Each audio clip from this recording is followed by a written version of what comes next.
تو میں نے آپ کی خدمت میں جو عرض کی ہے اس کو اچھی طرح سمجھیں کہ رسول اکرم صلی اللہ علیہ وسلم کی اداؤں کو اختیار کرنا، اللہ کے نبی کی اتباع کرنا، حضور اکرم صلی اللہ علیہ وسلم کی اطاعت کرنا، یہ ہمارے ذمہ ہے۔ نبی کریم صلی اللہ علیہ وسلم بہت خوش اخلاق تھے، بہت خوش اخلاق تھے۔ آپ سے زیادہ دنیا میں خوش اخلاق کون ہو سکتا ہے کہ آپ کے اخلاق پہ قرآن گواہی دیتے ہیں انک لعلی خلق عظیم۔ آپ کے اخلاق کو مخالف بھی بیان کرتا ہے، تسلیم کرتا ہے، اس میں کوئی اشکال نہیں، لیکن اخلاق کو سمجھنا ضروری ہے۔ اخلاق کسے کہتے ہیں؟ سمجھنا ضروری ہے۔ یہ بات ذہن نشین فرمائیں کہ محکوم کے اخلاق کو کوئی گنا نہیں کرتا، محکوم کے اخلاق گنتی میں نہیں آتے، ہمیشہ حاکم کے اخلاق گنتی میں آتے ہیں۔ جو ماتحت لوگ ہوتے ہیں ان کے اخلاق کو گنا نہیں کرتے، اور جو بافوق اور اوپر والے ہوتے ہیں ان کے اخلاق کو گنا کرتے ہیں۔ رسول اکرم صلی اللہ علیہ وسلم مکہ مکرمہ میں تھے تب بھی اخلاق تھے، مدینہ منورہ میں تھے تب بھی اخلاق تھے۔ مدینہ منورہ مکہ مکرمہ میں وہی اخلاق تھے، کلمہ گو چند ایک لوگ ہیں، اور مدینہ منورہ میں آئے تو کلمہ گو چند ایک نہیں، چند سو نہیں، ہزاروں کی تعداد میں اور لاکھ سے بھی تجاوز کر گئے ہیں۔ اور قرآن کریم کیا کہتا ہے؟ اذا جاء نصر اللہ والفتح ورأیت الناس يدخلون فی دین اللہ افواجا۔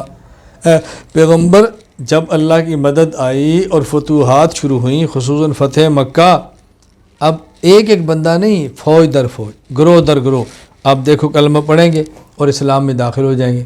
کیوں؟ یہ اخلاق تو مکہ مکرمہ میں بھی تھے۔ فرق کیا تھا کہ مکہ مکرمہ میں رسول اکرم صلی اللہ علیہ وسلم کے پاس، اللہ کے نبی کے پاس مرکزیت، خلافت، حاکمیت، اقتدار نہیں تھا، اخلاق سے متاثر تھے، کلمہ نہیں پڑھتے تھے۔ مدینہ منورہ میں اخلاق سے متاثر ہوئے، آپ کی برتری کو دیکھا تو انہیں کلمہ پڑھا ہے۔ میں اس کی کئی باتیں سمجھایا کرتا ہوں۔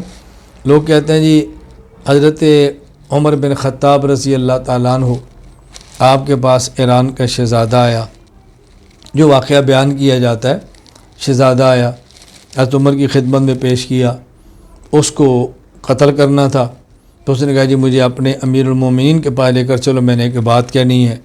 حضرت عمر کی خدمت میں عرض کیا، فرمایا لے آؤ۔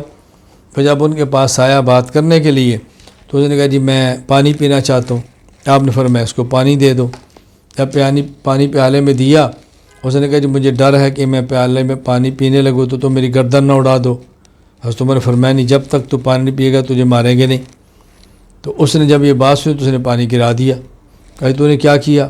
کہا جی میں نے سنا ہے کہ مسلمان جو ہے وہ سچ بولتے ہیں اور اپنے وعدے پر وفا کرتے ہیں۔ تو آپ نے فرمایا جب تک تو پانی نہیں پیے گا تجھے ماریں گے نہیں۔ اب تو پانی میں پی نہیں سکتا، نہ پیوں گا، مجھے آپ کبھی بھی ماریں گے۔ ہم نے فرمایا کہ جاؤ، تمہیں چھوڑ دیا۔ تو کہتے ہیں اس نے فوراً کلمہ پڑھ لیا، دیکھو عمر کے اخلاق سے متاثر ہوا، کلمہ پڑھ لیا۔ معلوم ہو کہ لوگ اخلاق سے کلمہ پڑھتے ہیں۔ میں نے کہا شہزادے کو حضرت عمر تک لایا کون تھا؟ حضرت عمر کے دربار تک لایا کون تھا؟ پہلے یہ وہاں سے گرفتار ہوا ہے، طاقت کے ساتھ یہاں کو لایا گیا، حضرت عمر کے سامنے پیش کیا گیا، اب اس نے اخلاق کو دیکھا ہے تو کلمہ پڑھا۔ کیوں؟ حضرت عمر گردن کاٹ سکتے تھے اور نہیں کاٹی، اب کلمہ پڑھا۔ اگر کاٹ ہی نہ سکتے اور پھر نہ کاٹتے تو میں دیکھتا ہے کیسے کلمہ پڑھتا ہے۔ حضرت علی رضی اللہ تعالیٰ کا واقعہ پیش کیا جاتا ہے کہ حضرت علی رضی اللہ تعالیٰ کے ہاتھ ایک یہودی چڑھ گیا میدان جنگ میں، وہ نیچے گرا ہے، آپ اس کے سینے پر ہیں، اس کی گردن کاٹنے لگے ہیں، اس نے نیچے سے ان کے منہ پر تھوک دیا۔ حضرت علی نے اس کو چھوڑ دیا۔ کہا جی کیوں چھوڑا ہے؟ کیا پہلے میں ذبح کر رہا تھا اللہ کے لیے اور اب میں نفس کا غصہ شامل ہو گیا، لہٰذا میں نے تو چھوڑ دیا۔ اس نے ان کی اخلاق دیکھے تو کلمہ پڑھا، پتہ چلا کہ بندہ اخلاق سے کلمہ پڑھتے۔ میں نے کہا یہودی تو اخلاق پہلے بھی جانتا تھا، اب حضرت علی کی تلوار کی زد میں ہے، اب اس کو ذبح کرنا چاہتے تو کر سکتے تھے، اب چھوڑا ہے تو اس نے کلمہ پڑھ لیا۔ اور اگر ذبح کر ہی نہ سکتے کہ میں نے تجھے معاف کر دی ہے تو کون کلمہ پڑھتا؟ نہ معاف کرو نا، تم مجھے مار کے دیکھ لو، تمہیں کسی نے کہا مجھے معاف کرو؟ تو یہ باتیں اچھی طرح سمجھیں۔ نبی کریم صلی اللہ علیہ وسلم جب مکہ مکرمہ میں داخل ہوئے ہیں تو لوگوں نے کلمہ کیوں پڑھا ہے؟ اب آپ گردنیں اڑا سکتے تھے، نہیں اڑائیں، بدلہ لے سکتے تھے، نہیں لیا، کلمہ پڑھ لیا۔ اور جب مکہ مکرمہ سے ہجرت کر کے مدینہ منورہ نہیں تشریف لائے، یہی مکہ تھا، آپ نے کسی کو کچھ نہیں کہا، کوئی بھی کلمہ نہیں پڑھ رہا۔ اب اسی مکہ میں کچھ نہیں کہہ رہے، اب لوگ کلمہ پڑھ رہے ہیں۔ کیوں؟ پہلے وہ قوت اور طاقت نہیں تھی کہ آپ بدلہ لے سکتے تو انہیں کلمہ نہیں پڑھا، اب طاقت اور قوت تھی کہ بدلہ لے سکتے تو چھوڑا، اب لوگوں نے کلمہ پڑھ لیا۔ تو میں گزارش کروں اس بات کو اچھی طرح سمجھیں۔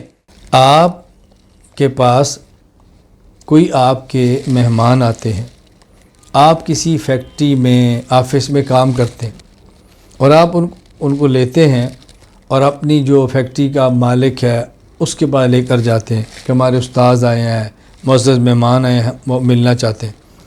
مجھے آپ بتاؤ، آپ لے کر آتے ہیں اور جو باہر گارڈ کھڑا ہوا ہے وہ آ کر جوتا سیدھا کرتا ہے، تو کیا اس گارڈ کی اس خوش اخلاقی کو دیکھ کر آپ کا دل کرے گا کہ میں بھی گارڈ لگ جاؤں چونکہ اس کے اخلاق بہت اچھے ہیں؟ کسی کا دل کرے گا میں گارڈ لگ جاؤں بھائی کہ اس کے اخلاق بہت اچھے ہیں؟